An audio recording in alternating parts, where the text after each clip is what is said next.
Hello, you're on time for New Vision TV News. I am Ruth Naseje. Brigadier General Kasirye Gwanga is back in the news again for the wrong reasons, but this time in a very big way.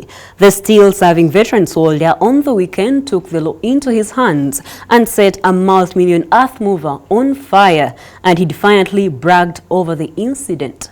Will he get away with it this time?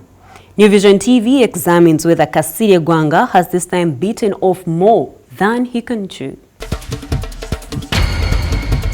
Samwiri Kasirye Gwanga joined the Uganda Army in early 70s and is surprisingly still active in uniform. His recruitment squad mates, like distinguished artist Luwa Wamala Nyanzi, settled down to a respectable life ages ago, but Kasirye Gwanga insists he has no other life outside the army. After the overthrow of Idi Amin, he was taken prisoner of war into Tanzania but eventually got released. He joined the bush war against the Obote II government, and his artillery expertise proved invaluable to the NRA in the final assault on the Obote forces.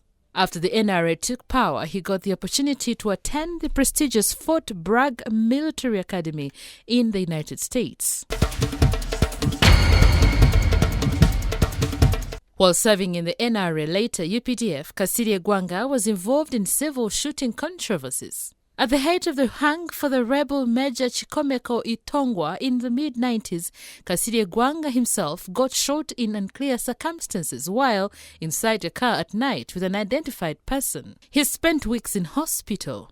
He shot dead several robbers who wanted to steal his car at Wakaliga in Kampala. He has beaten up ministerial AD, slapped a traffic policeman, and fired shots in the air to break up a Pentecostal prayer crusade on grounds that they were making noise. Kasirye Gwanga has also set dogs on a man he suspected and accused of acting like a thief.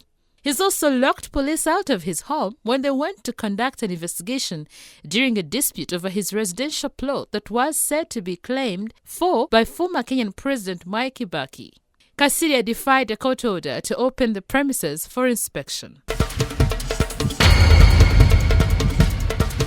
Without resigning from the army, Kasirye Gwanga also served as elected district chairman for Mubende. He also has a farm in Mukono. He lives on Machindi Hill, where the media like to engage him when a major event touching on security occurs. He has made controversial statements after the death of General Ronda Nyakirima and of Assistant Inspector General of Police Andrew Felix Kawesi. But while Kasirye Gwanga has always got away with incidents with the state, probably he was too senior to be embarrassed with legal action. This time he has touched on a very sensitive matter. Land. On the weekend, he burnt a multi-million shilling grader that was leveling a plot of land which he says belongs to his daughter at Luwa on Entebbe Road. Kasirye says not only did he burn the expensive grader, he is now hunting the people he calls land grabbers who want to grab his daughter's land. He says land grabbers should be killed. The incident has occurred at a time when the country is deeply engaged in land debates, with a constitution amendment bill already tabled before Parliament to enable government compulsorily acquire land in the national interest, a proposal that has been opposed by both traditional leaders and religious leaders. In northern Uganda, women stripped naked to protest the arrival of Land Minister Betty Amongi. People are even demanding that Amongi's husband, Honorable Jimmy Akena, divorces her. Now Kasirye is defiantly calling for the death of land grabbers. Interestingly, police say they cannot move on Kasirye Gwanga because there are no complainants over the weekend incident. But the land issue is so emotive that government may not sit back as Kasirye Gwanga calls for lynching of suspected grabbers, a situation that can degenerate into mob justice. Tony KIRABILA, a legal analyst, gives us an insight into Kasirye Gwanga's actions and where they would lead him to. In this case, it is a criminal offense under the Penal Code Act for anybody to destroy another person's property maliciously.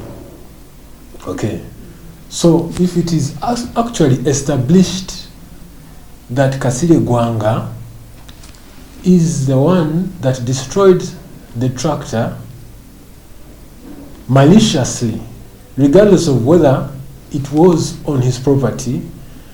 That in its case is an offense. It is an offense which can get him jailed, which can also get him to pay a fine, and which can also get him to compensate the person that owns the tractor. And you're still watching New Vision TV, and in our daily Pearl of Africa series, we take a look at Lake MBURO National Park. Lake MBURO National Park is located in the western part of Uganda, particularly in Kiruhura district. This park, like any other national park in Uganda, has various animals of different species. The park has a lake which feeds animals and also the locals.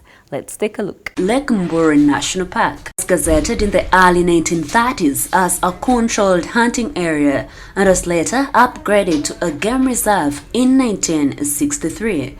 Since the Banyankore and the Bahima residents are known cattle keepers, they used to graze their cattle in the reserve until it was upgraded to a national park status in 1983. There are quite a number of animals you could find at Lake MBURO National Park. These are always in the fields grazing or even around the lake wetting their throats. They include zebras, buffaloes, birds, among so many others.